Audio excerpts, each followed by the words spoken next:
Welcome to Penalty Box Radio live on 102.5 The Game. I'm your host, Sean Smith. Joining me tonight, as always, is my co-host, Ann Kimmel, also of Penalty Box Radio. This is a time in the show that I'll just say this. The last couple of shows we've been on an abbreviated schedule. We've had a 30-minute half-hour show. Yep. Just due nothing bad, just due to Vanderbilt basketball going on the air. Which is a great thing. And they've been doing really well. It's an exciting time to be a Vandy basketball fan. Yep. And here's what I'm going to say. In those shows, we had to make some sacrifices. I did notice what was chopped out. Just FYI. Look, this is called this is honest hockey talk, Ann. It's not. Yes, it's but not in the 30 notes, minutes of just making Ann feel welcome and nice. I don't see why not. So, we have an hour show tonight. Let's take 30 minutes. We're gonna use our time, like we want to. Okay. And we're actually gonna make nice with Ann. I'm not going to cut her off like I did the last two shows. And I want everybody to know this is important. That was planned. Ann knew that was happening. I did. I was not just being mean to Ann during Make Nice with Ann time. It was I knew that was coming. that we agreed upon ahead of time. So, Ann, this is a time where we make nice. Ann, how you doing? It's nice to have you here. I'm so glad to be here. I'm so glad that you asked. I'm doing well. I'm prepping. Did you do any prepping for Snowpocalypse? Because I got to tell you, I hit Publix like real early this morning in my warm blue coat. And I'm ready. I'm ready. When the bread apocalypse happens, the man with the sourdough starter is king. And that is kind of what we're banking on. I had to go off-brand bread. I've got plenty of bread flour. You go. I can mill my own grains now. So I mean, we're ready to go. You were like Caroline Ingalls. Well, yeah, at least one of the Ingalls. Preferably it'd be Pa. I mean, let's be real. But still, I don't see Pa Ingalls as making a bunch of sourdough, but we can run with it. We don't want to have 30 minutes of honest Ingalls talk, but we could. No, I could go down that road. We could. I've been down that road. Anyway, let's focus, Ann. Goodness gracious, we're all ready. We're excited. The snow is coming. This is not a weather show. I did not do well in science class in college, so I will not make any predictions. No. I will just say buckle up and get ready. That's right. That's me practicing weather without a license. Now, look, so what we did over the last two shows is with our limited time, we really wanted to buckle down and focus on talking about the Predators. So what we did was we kind of entered this world where we were looking at reality. And absolutely. And if you look at the timing of the last two shows, what we were dealing with was a resurgent Preds team after what was a very rough start to the season. And what we were trying to find out is this resurgence real? And what is the reality? Is it sustainable? What does it mean? Does it mean the Predators are obviously going to the Stanley Cup championship and making a run for it? What does it mean? That's what we did for the past two shows. Mm-hmm. What we decided going into this show and our full length hour-long show is that we want to continue with that theme. Now, we're not going to talk about it the whole time. It's not going to be the main topic of conversation, but we do want to spend a good amount of time updating that idea. I think it's important that we do it. Yes. We started it. I think we should stick with it, but we will save that for later, because what we did want to get back to, which is a segment we've really enjoyed, is the happies and the crappies. Based the hits and the other things. Right. Let's make no mistake that those are stand-in words for other words that we are not allowed to say on the air. Right. So we've got our happies, we've got our crappies. We each like to talk about something from the PBR week that's made us happy, something from the PBR week that's been kind of crappy. And let's review. The PBR week is the week between shows. Wednesday to Wednesday. Most people think of a week as maybe Monday through Sunday, Saturday through Friday, maybe Sunday through I don't know. But we consider a week to be Wednesday to show. Wednesday to Wednesday. That's right. So we've got happies, we've got crappies. And I'm going to let you start. Do you want to start with your happy, or do you want to start with your crappy? I always want to start with the happy. Okay. Let's do it. Let's go high. Hear it. My happy for this PBR week is Ryan O'Reilly's performance. Ryan O'Reilly this PBR week, 5 goals, 3 assists. in the last 3 games. Of course, he had a hat trick against Colorado, which was absolutely chef's kiss. And we're going to put a pin in this and talk about it later. But one of the things that I like so much, and one of the reasons why this Ryan O'Reilly PBR week is my happy, is that his play is not only good for the Nashville Predators team, good for the fan base, but it is also very good for business. Okay. And I really like what Ryan O'Reilly is able to do. I like what he is showing. I like the results that he is getting from his style of play. And I think that this could benefit the Nashville Predators in a number of ways. So shout out to Ryan O'Reilly. Also, shout out to Ryan O'Reilly. We're going to take a little detour. Okay. Shout out for, again, the song Pizza Party. Have you heard Pizza Party? I have, in fact, heard Pizza Party. Total banger. I've watched the video for Pizza Party. Total banger. I don't know that I've spent as much time with it as you have. I listen to it with my grandson. Otherwise, it's weird. That's fair. But it is a banger. Well, it is a song intended for the youth of America and potentially Canada as well. That's probably, yeah. It's an international banger, friends. International banger. Yeah. What is your happy for the week, Sean? What do you have? It's funny you should ask, because I don't always focus specifically on one player's performance when we get to these, but for me, I'm really impressed with, and I keep going back. I think we talked about this a couple of shows ago on our first half-hour show. I'm really impressed with, if you look at the beginning of the season drama, I guess you could say, with signing Luke Evangelista. I don't want to call it a holdout, but just the waiting to get that contract settled, and kind of the nonsense that was going on with, like, oh, they only were going to pay him this much, and that's insulting, and it's all gamesmanship and all this stuff. You wonder, like, when they finally settle on that number, which I will point out was a number that most of us were comfortable with and said this would be a good number. July 1st. They got to that number. Said, see, that's fair. That's good. That's what he deserves. It's what he needs. And it's a chance to pay him good money, but also to let him show that he's worth it and that he may be worth more. And I just love the fact that this is a player who is learning to distribute the puck and make plays happen. Yes. Because it's good to have goal scorers. Mm-hmm. It's great to have guys that can finish, and he can finish, but to have someone that can also set up plays is very impressive. And you need more of that. You need guys that can, no matter where they are on the ice, can find the guy that's open, find the guy that's sitting on the back door, and get the puck to them where they need it so they can score. Evangelista's just setting up some nasty goals this past week and also getting one of his own along the way. That, to me, that makes me very happy. Yeah. And the reason I say that is because I do like Luke Evangelista as a player. I think he's a nice guy. But I think when you see those situations at the beginning of the season, you wonder, like, is it going to pay off? And I think it has. And that's where you say, okay, that was a fair amount of money and he's earning it. Yeah. What I love about Luke Evangelista, not just this PBR week, but I'm saying over the course of this season, is it feels like he is playing with consistent confidence.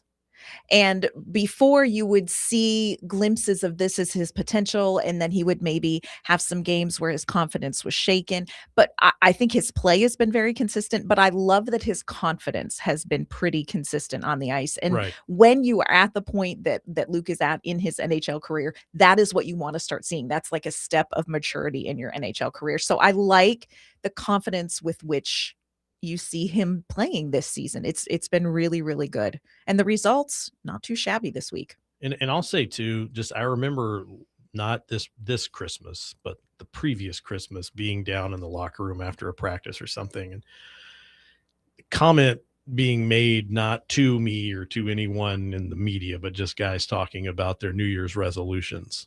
And he said something about back checking. I want to get better at back checking. That's my resolution. And they said, is that your resolution for the team, or is that your resolution for you? He goes, that's my resolution for me. And you've seen that. And you're seeing someone, I think, kind of mature into an all-around player that's good on a variety of levels, and not just, I'm going to be the guy that scores goals. It's like, well, no, I can improve here, and I can be a contributor this way too. And I can set guys up for goals, and I can contribute that way, and looking for opportunities to improve all around, and not just, I'm going to score goals. Yeah. He's done a lot of work. I know we need to get to our crappies. We do. Which feels awkward to say. Well. But I want to shout out Luke Evangelista because, we've talked about this before, but he's been very open about how many changes he made this summer. So it's, you talk about that resolution on the back checking. He has spent a ton of time in the gym. He has done a lot of nutritional changes, which I would love to talk to him about what those are. Not that I have any intention whatsoever of following any of that nonsense, but whatever he is doing, he's really invested in continuing to improve. So I agree with you. I think Luke Evangelista is something to be very happy about. I agree. And we get to our crappies there. I don't think it's going to take a long time to talk about them.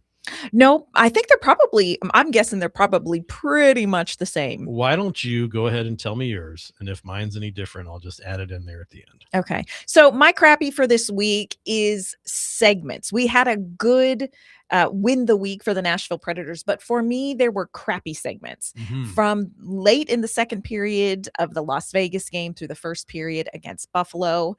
The Nashville Predators in that span gave up 10 goals and only scored 1. And what makes this so crappy for me is that we know that is not how they can play. And we can dive into the specifics a little bit more when it comes to, why was the Vegas game kind of a letdown and how did that game turn and what about Buffalo? And we're going to hear from some of the players about the Buffalo game and talk some more about that. But man, it's hard to have the week that the Predators had and then find these pockets of hockey that are just disastrous, crappy. Yeah. Well, and that's the name of the segment. Nailed it. I have nothing to add. I would say the exact same thing. When we come back, though, we are going to discuss, as we mentioned before, the current reality for the Preds. But first, I want to tell you about Tennessee Valley Paving. Tennessee Valley Paving is a third-generation, family-owned and operated company serving Middle Tennessee since 1957. They handle everything from driveway and parking lot paving to municipal and commercial projects, and even specialty work like tennis courts and aviation pads. They're bonded, hold an unlimited license, and ready to serve your paving and sealing needs. Call Tennessee Valley Paving today at 615-794-2351 or visit TennesseeValleyPaving.com. Tennessee Valley Paving, serving the region with quality you can count on.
Welcome back to Penalty Box Radio Live on 102.5 The Game. If you're looking for the best spot to catch every game, head over to East Nashville's favorite sports bar, Beyond the Edge. With over 30 TVs and 25 beers on tap, you'll never miss a moment. They've got you covered for lunch, dinner, and late night, serving food all the way until 2 a.m. Plus, enjoy happy hour every weekday from 2 to 6, and don't miss 2 for 1 Sundays. That's Beyond the Edge at 112 South 11th Street in East Nashville. Beyond the Edge, your home for every game. And we are back. We are. We are back. And we said we're going to talk about the current reality in this segment. And what I want to say is that let's do a little bit of a review. I mean, this is a program for honest hockey talk and opinions. Yes. Right. We can talk about whatever we want. I mean, we're the boss of us. We're the boss of us. Brandon's the boss of the dump button. Brandon's in there. He's the boss of the dump button. He's got his finger poised. You never know what we're going to say. It's madness. Madness, I say. I would worry more about Ann than Sean, but it's okay.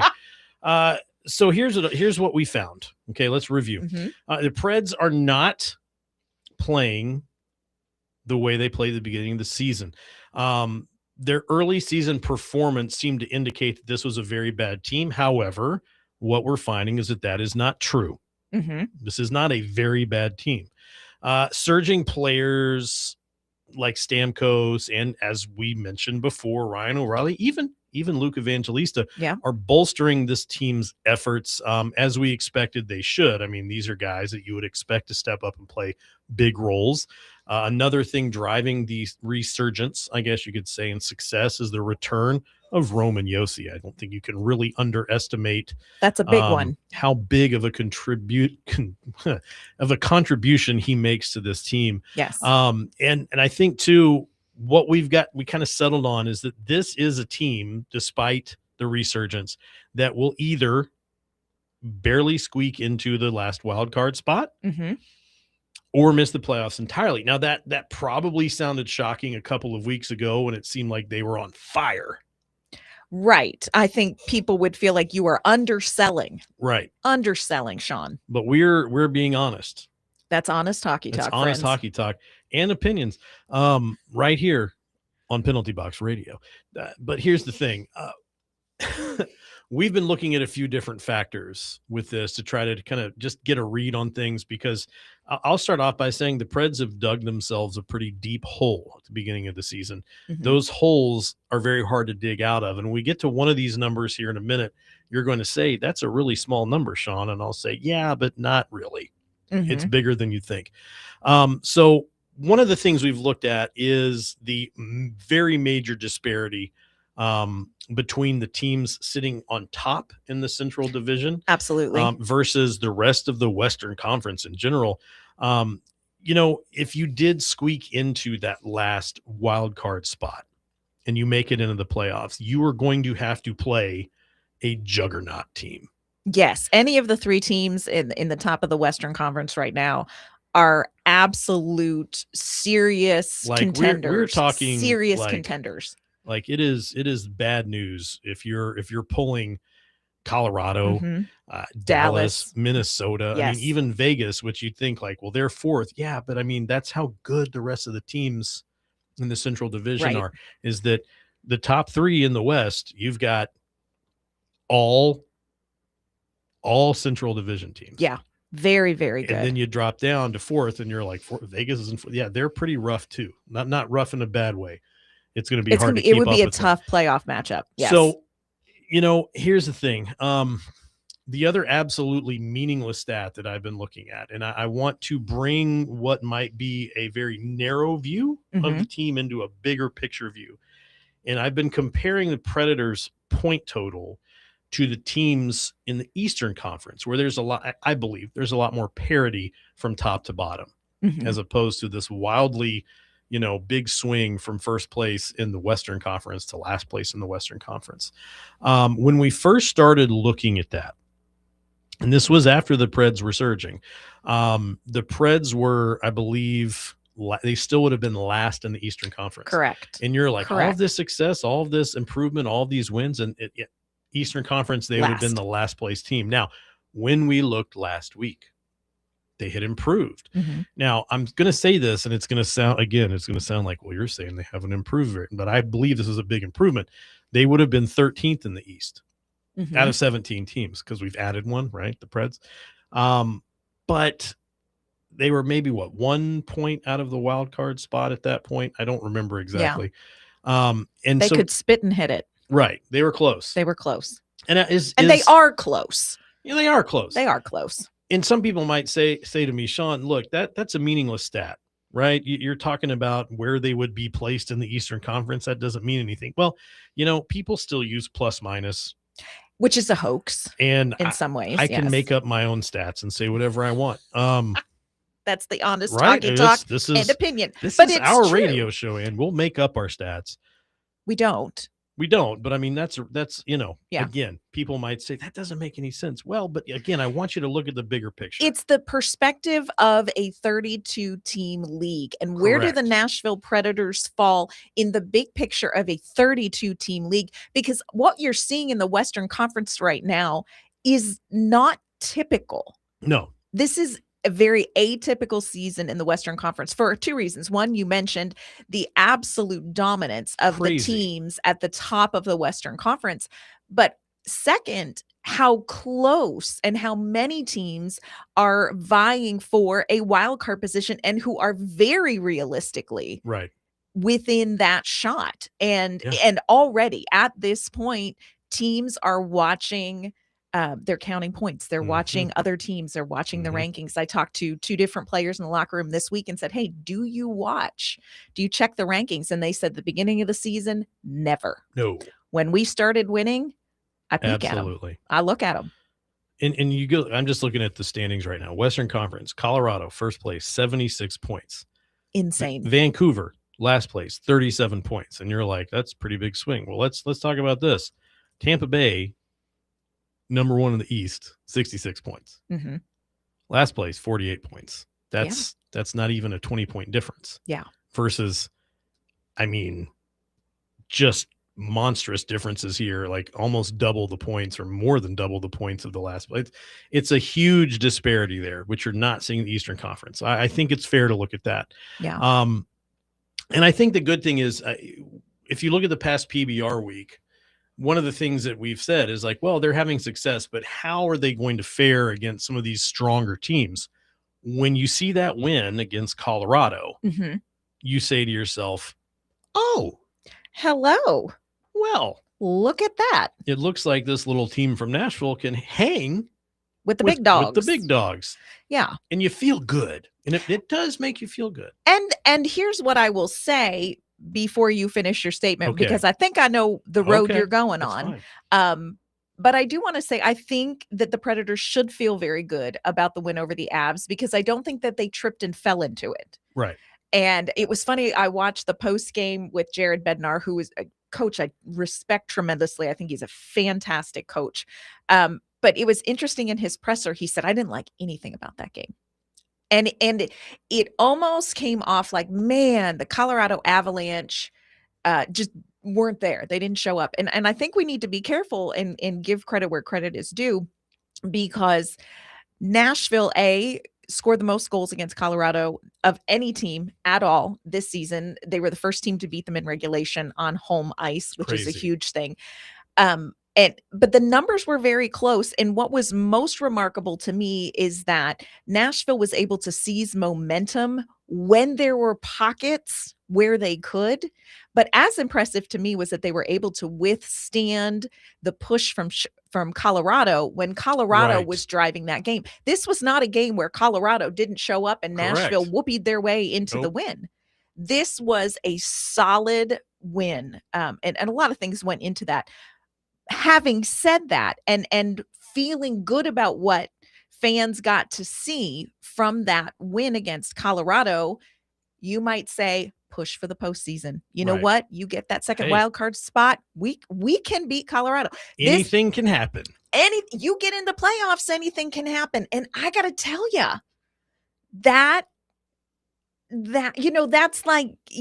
like saying, Ask a famous guy out on a date, anything can happen. Usually it doesn't. You end up on a list. Yeah, that's I true. have heard. This is not anything like, let me be clear. That's not life experience. That's just an analogy. Right. For real. Yeah. But you know what I'm saying? Anything can friends, anything can happen at any time, but usually it don't. No. It don't. No. And I think that's kind of what this is leading me to is we really want to ask is this real? Is the reality that we have determined for the team? Again, this is just us talking. Mhm. Is it real? And I think it is. And here's why I'll say Mhm. that. You didn't just play the Colorado Avalanche. You then turned around and played the Vegas Golden Knights, Mhm. another strong team that's going to be a contender in the playoffs. And you didn't do so well. And then you turn around and play Buffalo, which they've been a lot better recently. Buffalo has been on fire. They have been one of the best It's teams in the league over the last 6, 8 weeks, just on fire. But Buffalo, people right. have a It's visceral you would say like, oh, what is Buffalo? ah. No, Buffalo's been pretty solid. So Yeah. 3 games in a row against teams that are playoff bound, and you're 1 for 3. Yeah. So you're not going to beat one of those teams 4 times before they beat you 4 times. And that's how you get out in the first round of the playoffs. Mhm. And that's exactly what we said. If this team manages to squeak in, it's probably going to be a first round exit. And I think that's basically the reality we're dealing with. Now, when we come back, we're going to talk about more Pred stuff. Believe it or not, this is a show where we talk about the Nashville Predators. But before we go, I want to tell you about Verbero Selects. Verbero Selects is a premier youth hockey organization dedicated to developing elite athletes through high-level training, competitive play, and character-driven leadership. Their spring and summer 2026 programs are designed for players who want to elevate their game, compete at a high level, and grow both on and off the ice. Players will receive actual coaching and a fully organized spring hockey experience from start to finish.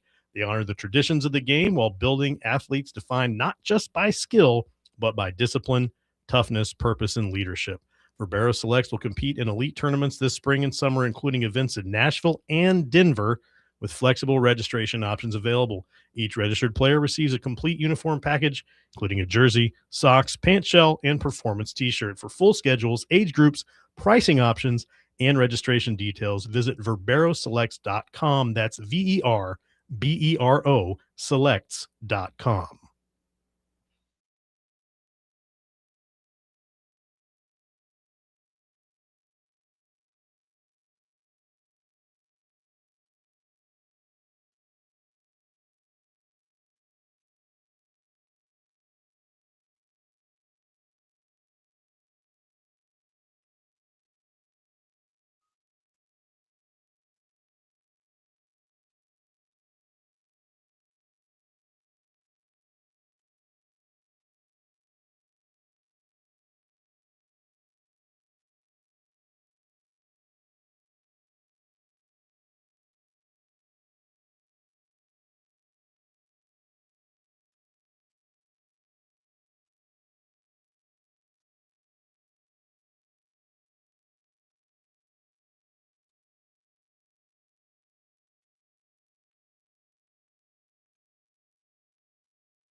This segment of Penalty Box Radio Live is brought to you by Green Ventures. Green Ventures is your local family-owned landscaping company dedicated to making your outdoor space look its best.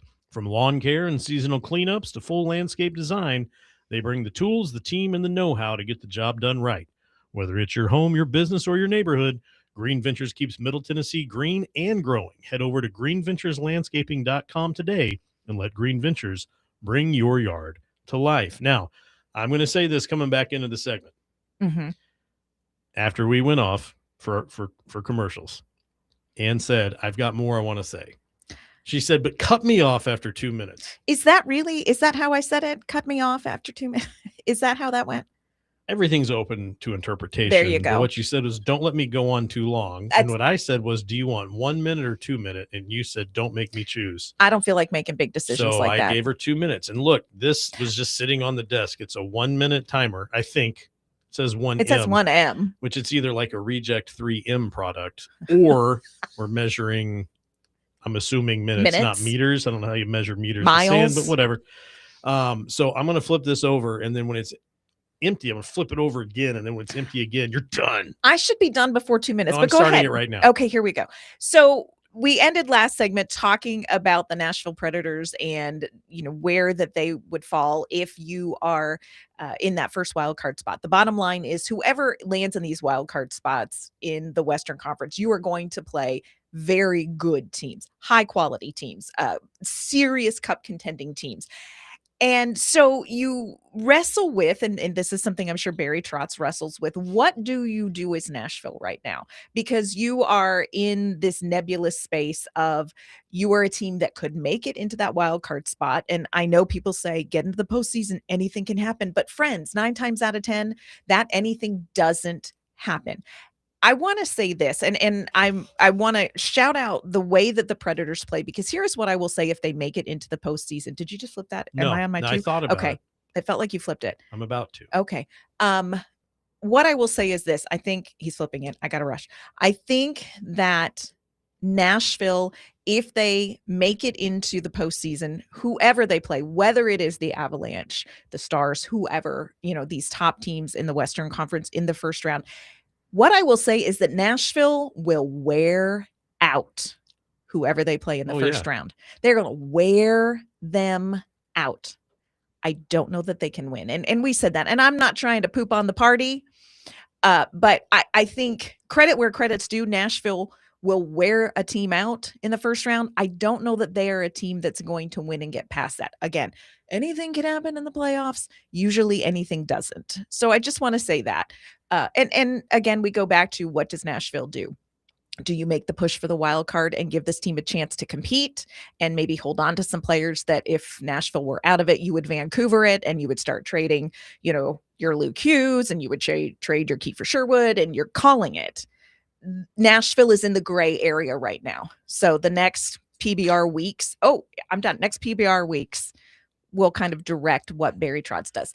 That's what I wanted to say about the postseason, because I don't want to act like the Nashville Predators are just never going to be able to, that they can't do anything well in the postseason. Correct. I just wanted to say that. No, and I think it's fair to clarify. I don't want anybody to get the idea we're saying that this is not a team that's going to have a chance to do anything. What we're saying is, if you're looking at the comparison between these top teams right now and the Predators, there's a gap, a mile-high gap. Yes. I see what you did there. It's never mind. I see. All right, I'm sorry. Yeah. I don't know why I make these jokes. I mean, they land somewhere with people. Okay, a few. This is the apology segment of the show where I apologize for the things I've said.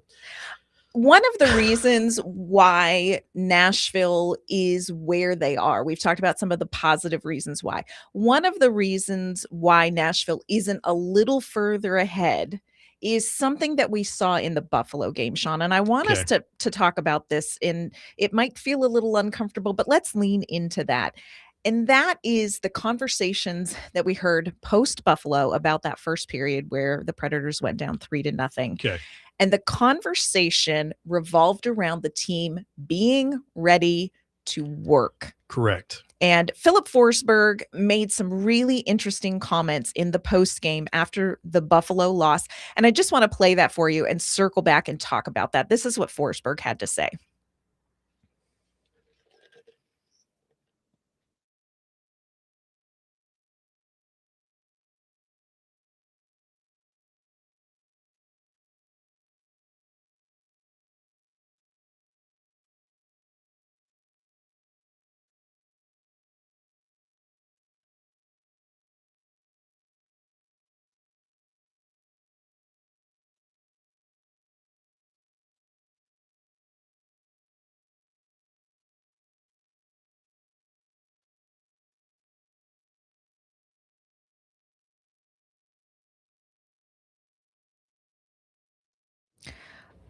I love those comments from Philip Forsberg, who was, very frustrated. The team was frustrated after that game because, of course, you did see Nashville come in the second and third and really make some pushes and show Correct. you what the Nashville Predators are capable of doing.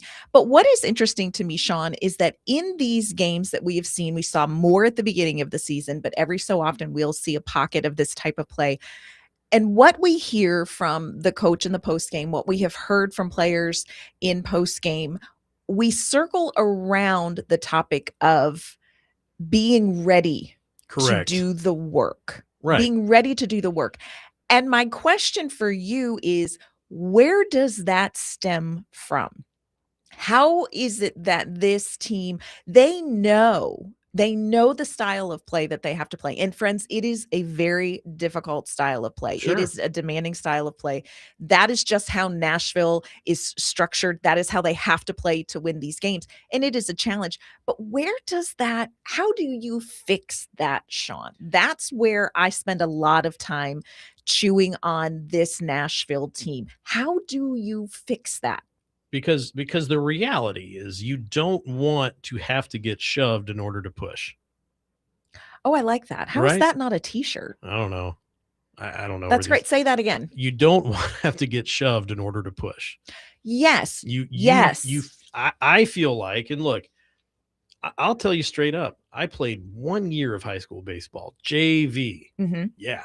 Big Let's time. go. Yeah. Wasn't even good. Uniform didn't even match the rest of the team, but it's okay. We Details. didn't have a lot of money as a school.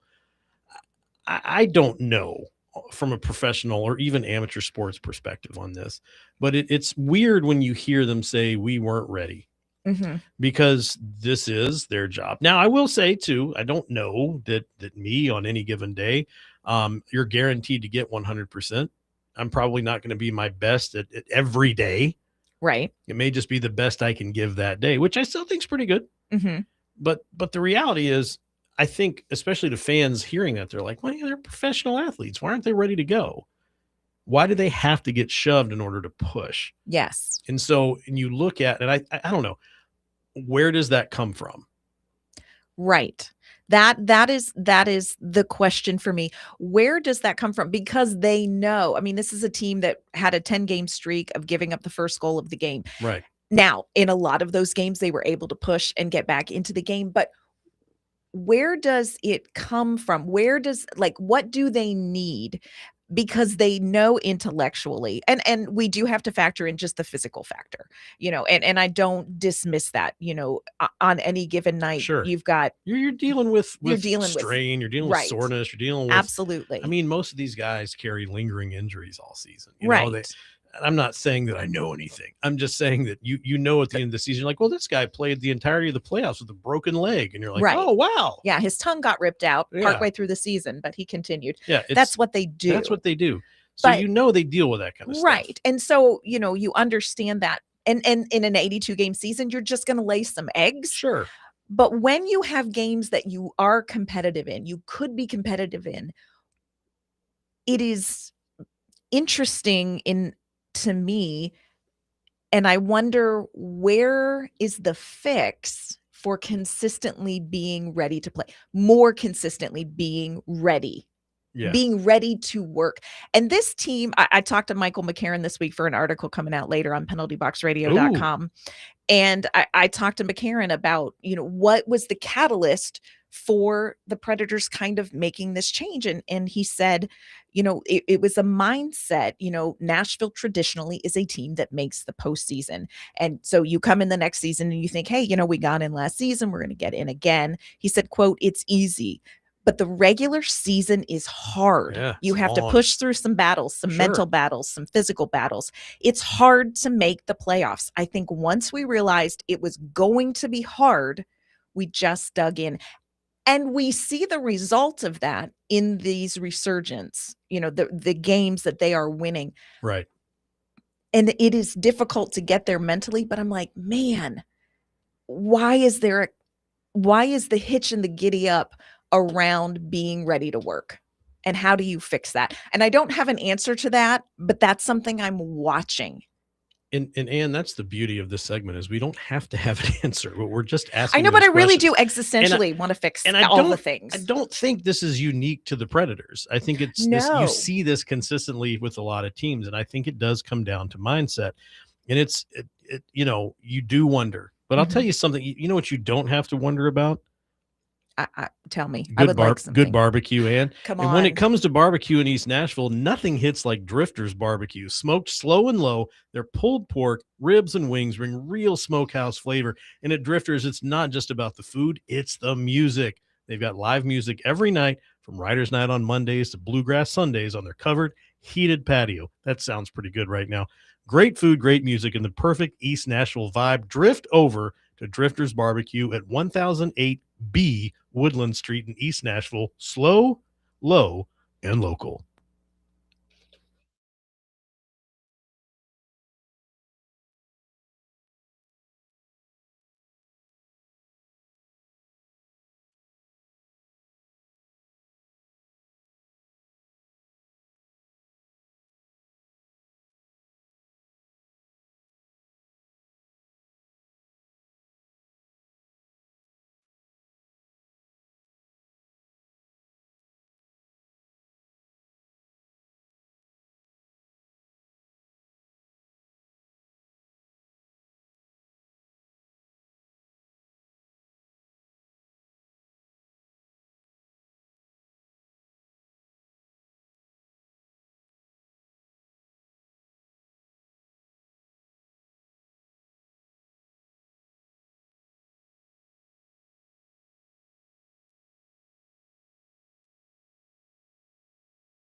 Welcome back to Penalty Box Radio Live. Tennessee Valley Paving has been family owned and operated since 1957.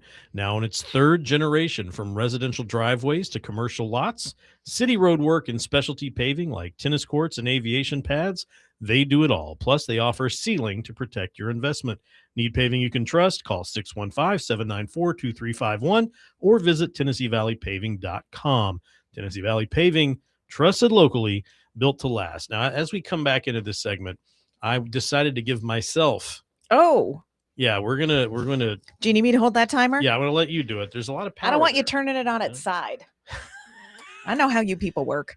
You people. You We'll people. talk about that off the air. Okay. Okay. Here's what I'm going to say. I want about 1 minute to talk about this. Okay. Ann hasn't flipped it yet. Just to continue what we were talking about this idea of not being ready. Mm-hmm. Okay. Where does it come from? Mindset. I think it's mindset. Mm-hmm. And I've had a long time to think about this because I watch a lot of youth hockey. This is not a secret. We all know this. I watch a lot of youth hockey, and you can kind of see that even with an 11U team, they get out on the ice, and for whatever reason, they go in with an expectation. Like Michael McCarron said, the expectation is we're going to make it to the playoffs because we always make it to the playoffs. It's going to be easy. You realize it's not easy. You get this idea in your head that this team or this, whatever this challenge is in front of you, is a small one. And you get overconfident. Maybe you think, well, we're doing great. We're going to be fine. And then when you get shoved, you realize you got to push harder.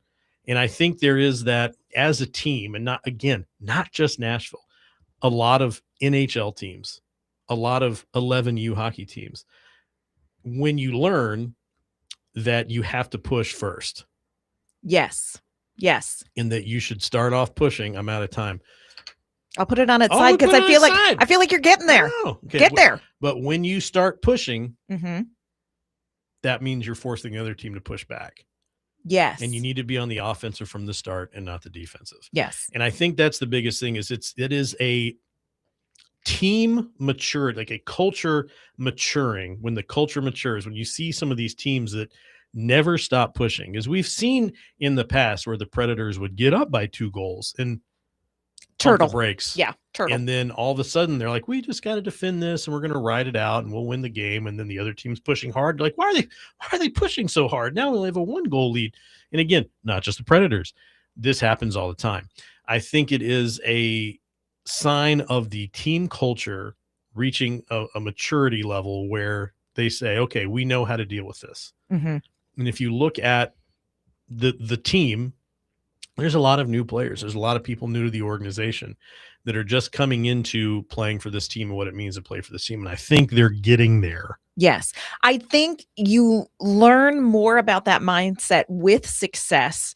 You are reminded of how true it is with failure, like the Buffalo game. And look, a lot, you got to respect the pushback that Nashville had, but we're watching the process in real time of, hey, when we push first, this is the success. When we don't, you kind of have to learn the lesson the hard way. And I think that that's what the Buffalo game was. And it's like you are waiting for that to just be known on a cellular level. What with happened consistency at the very beginning of the Edmonton game?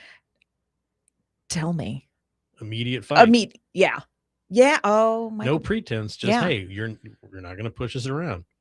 And set the tone. Yeah. McCarron was very specific. He's like, I wasn't looking for a fight, but I'm not going to play this game thinking the Edmonton bench thinks we are intimidated. Correct. And you don't have to use your fists to set the tone. True.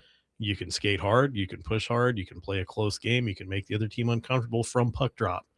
Yeah. And I think that's the idea there is you're seeing it in flashes. I think you're going to start seeing it more the rest of the season, next season, and then on. Yeah. We can move on now, Ann. I know that the timer's on its side and I'll it's been empty longer the last than a minute, few sands just because I can't stand them. I think they're still hanging there. We'll deal with that after the we'll show. Talk about it off. We'll talk about that off the air. What we are talking about right now, like they're going to learn more. We're going to see them maturing. Will we see that happen in this PBR week? So let's take a look ahead, Sean. Okay. This is going to be an interesting PBR week. It will be. Tomorrow, Ottawa Senators are in town, and there's a lot of interesting underlying storylines with this game. Of course, the preeminent storyline, Roman Josi playing his 1,000th 1,000th career NHL game. So shout out to the captain. Done it all here in Nashville, which is amazing. And look, here's what we can say. You watch Roman Josi on the ice. I think someday we will all be able to go, oh wow, he was like Nashville, I think, is used to how good Roman Josi is. Right. And I think, maybe we're just so used to Josi that we forget how exceptional a you player actually he have. is on and off the ice. Absolutely. Good human being there. But against this game in Ottawa, I think there's a couple of interesting storylines. I think we want to watch goaltending. Whether we get UC Saros back in net, this is a game where if Saros is in net tomorrow night, you really need him to bounce back. Absolutely. You need to see a strong performance. Ottawa just went out and had to sign James Reimer. He is going to be in net. Linus Ullmark stepped away for a leave of absence. If any of you have not watched on YouTube, TSN did an interview with Linus Ullmark about stepping away and rumors surrounding that. It is it's very good. Well worth a listen. So I just wanted to throw that out there. I also think special teams could be very, very interesting in this game. Ottawa is 7th in the league on the power play. They are 29th on the penalty kill. So if Nashville can stay out of the box, it would be really good to see the power play kind of capitalize on an opportunity. So for me in that game, Sean, I'm looking at goaltending. I'm looking at special teams. What are we going to see there? Because, Ottawa, they're trying to figure it out. They're trying to get there. Then Saturday, I think we're playing Utah. If we're all still here by then, I don't know. Well, how's that going to work? What does I don't know. Yeah, I'm curious. I mean, they play on the ice. It should be fine. Well, it's the getting there. That's true. It's the getting there. Yeah. Saturday, Utah comes to town. This is a battle of the NHL weekly stars because Karel Vejmelka was the 3rd star of the week. Josi was 2nd. He just got done playing Tage Thompson, the 1st star of the week. So it's the week of the stars. Wow. But with Dallas isn't coming. Not Isn't those that stars. weird? Oh, not those stars. Okay. Different stars. Utah, again, this is another one of those teams in the Western Conference that's been very, very good. They're 5th in goals for at 5-on-5. They've got a great goal differential. They've got great players. They've got great veterans. They've got some really good young players that are just popping off. Dylan Gunther, 23 goals, 41 points. Crazy. Like, chill, friend. Come on, man. Chill, friend. And then Tuesday, we got Boston in town. So 3 home games in a row this PBR week. Again, Boston is a team that's in the mix in the Eastern Conference. Of course, you're going to need some really good goaltending against them. They're 4th when it comes to something like goals for above expected. Like they're scoring some goals, friends. So it's an interesting PBR week on the ice at Bridgestone Arena. All home games again, friends. So how are you feeling going into this week, Sean? Well, you talk about winning the week. Yes. You talk about winning the week. And what does winning the week look like? Well, getting 2 out of 6 points wasn't winning the week last week. I think you need to see, I would say 3, but I feel like you want to come away with 4 out of 6 points. Yes, absolutely. Or you're not winning the week. And I don't mean that from the, that's more than half perspective. I mean, if you want to continue to make that push for the final playoff spot, you need to be able to beat 2 of these teams. Yeah. Not because they're easy teams to pick off, but because these are solid teams that are playing well. You're going to have to play teams like that. And I think if you can see them rip off a couple of wins this week, then you might see that case being made that they're learning to push before being shoved, and that they are going to maybe take some baby steps toward reducing that deficit between them and the final wild card spot. Yeah. And I think what happens in these next couple of PBR weeks are going to make some decisions for Barry Trotz. It's either going to force his hand or not. And so it's strange to say this in January, but every game counts. Yeah. In a very big way, because at some point these teams that are sort of lingering, some of these teams are going to go, you know what, we're going to decide to be sellers. And it's going to be a seller's market. So there's a lot to watch in these next couple of weeks before they do a trade freeze February 4th before the Olympics. And I think we can dive deeper into that one next week. But I think before we run out of time, I think it's worth mentioning what's going to be going on for the Admirals. I am so excited about this, y'all. Of course, we're always keeping our eye on the Milwaukee Admirals. And on Friday, the Milwaukee Admirals are playing an outdoor game, the AHL outdoor game against the Iowa Wild. They are going to be playing, friends, in Hastings, Minnesota for Hockey Day in Minnesota. Just guess, friends, what the high temperature for the Friday outdoor game is going to be. 32 degrees. Friends, if only. Okay. It will be a balmy high of -7. That's a high of -7. The high is -7. So, of course, the mom in me is like, this just is not good. So No. I messaged Charlie Larson, who works for the Milwaukee Admirals. I'm like, hey, Charlie, like, what's the contingency? And he's like, there's always technically a contingency plan, but unless the ice rink falls. Freezes. Oh, wait. Well, no. They want that. It will be played outside at Yeah. -7 degrees. He also said, fun fact, I thought this was great. Jake Lucchini played in an outdoor collegiate game on January 19th, 2019. The outdoor temperature, not the wind chill, friends, -28. They Wow. kept it outside and it went to overtime. Wow. I think that's a great way to end the show with the threat of the snowpocalypse coming up. Yes. So, everybody, thanks for listening to us here on Penalty Box Radio Live, presented, of course, by Tennessee Valley Paving, Beyond the Edge, East Nashville, Boston Commons, Drifters Barbecue, Green Ventures Landscaping, Verbero Selects, and Timber and Blade. Thanks for joining us. We'll see you again next week.